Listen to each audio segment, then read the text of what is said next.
ሰላም ጤና ይስጥልን የተወደዳችሁ የዜና ዴሊ የዩቲዩብ ቻናል ተከታታዮቻችን ዛሬም እንደተለመደው የሰሞኑን አነጋጋሪ ጉዳዮች ሰፋ አድርገን ይዘንላችሁ መጥተናል።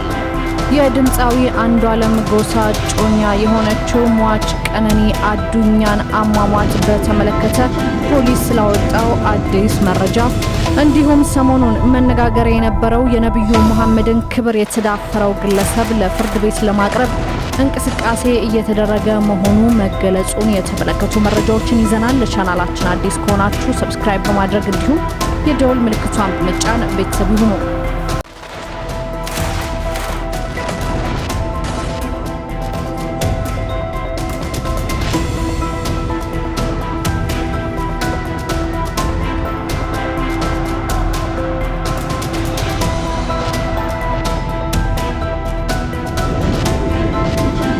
የድምጻዊ አንዱዓለም ጎሳ እጮኛ በሆነችው ሟች ቀነኒ አዱኛ አሟሟት ዙሪያ ምርመራ ያጣራ መሆኑን ፖሊስ አስታወቀ።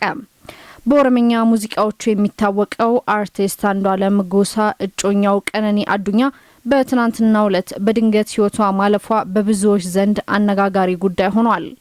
በለሚ ኩራ ክፍለ ከተማ ወረዳ 3 ልዩ ቦታው ሰንሻይን ቤቶች ፊት ለፊት ከሚገኘው ውዳሴ ህንጻ ላይ ነዋሪ የነበረችው ሟች ቀነኒ አዱኛ መጋቢት 01 ቀን 2017 ከሌሊቱ 10 ሰዓት አካባቢ ከቤቷ የማብሰያ ክፍል በኩል ካለው በረንዳ 5ኛ ፎቅ ላይ ለጊዜው ምክንያቱ ባልታወቀ ሁኔታ ወድቃ ለሕክምና እርዳታ ወደ ያኔት ሆስፒታል እየተወሰደች ባለችበት ወቅት ህይወቷ ማለፉ ተገልጿል።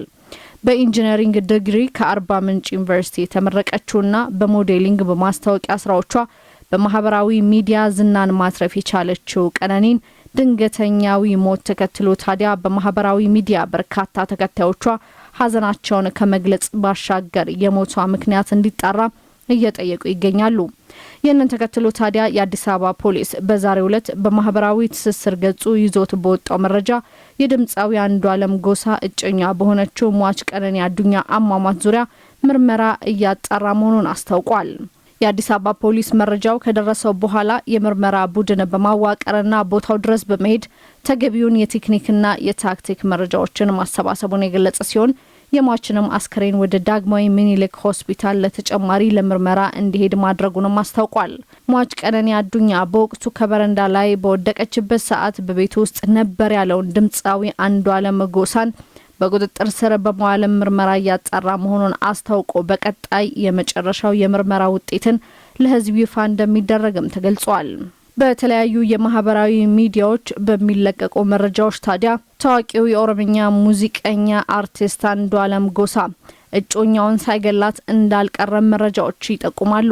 የአዲስ አበባ ፖሊስ ይህንን መረጃ ተከትሎ ታዲያ በተለያዩ የማህበራዊ ድረገጾች ላይ ከፖሊስ የወንጀል ምርመራ ውጤት በፊት የሚናፈሱ መረጃዎች ተገቢነት የሌላቸው ከመሆኑም ባሻገር በምርመራ ሂደቱ ላይ የሚያሳድረውን አሉታዊ ተጽዕኖ በመገንዘብ የተሳሳተ መረጃ የሚያስተላልፉና የሚያሰራጩ ግለሰቦች ከድርጊታቸው እንዲቆጠቡም ሲል አሳስበዋል።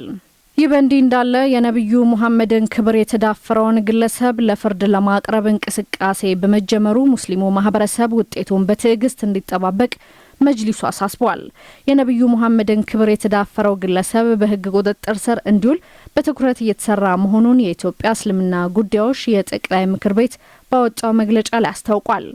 መግለጫውን የሰጡት የጠቅላይ ምክር ቤት ፕሬዝዳንት ሼህ ሀጂ ኢብራሂም ቱፋ ነብዩ መሐመድ ከህይወታቸው በላይ ውድ ናቸው ያሉ ሲሆን የእሳቸውን ክብር ለመንካት የሚጥሩ አንዳንድ ግለሰቦችን መንግስት በአስቸኳይ ለህግ እንዲያቀርባቸውም ሲሉ ጥሪያቸውን አቅርበዋል። የኢትዮጵያ እስልምና ጉዳዮች ጠቅላይ ምክር ቤት ግለሰብና ተቋምን ለይቶ የሚረዳ በመሆኑ የተፈጸመውን ትንኮሳ ከሃይማኖታዊ ተቋማት ጋር ያለን መልካም ግንኙነት አያሻክረውም ሲሉም ተናግረዋል።